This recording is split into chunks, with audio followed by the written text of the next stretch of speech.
Mess fans, it's Jessica here for Irish Mess Live with Ed Ward, the founder of Irish Mess.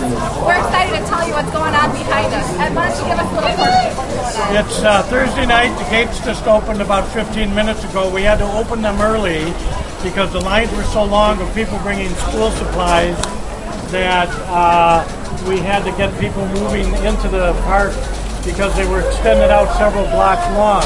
So these people that are handing in school supplies from local schools get their hand stamped and they can walk in the gates. We had one of the bands from our Derry Donegal Showcase playing over here. They just finished up, so they were entertaining people as they came in the gate. And that's another tradition. Right before we open on Friday and Saturday, we'll have some of the new bands out here playing and entertaining people while they wait for us to open the gates and get in.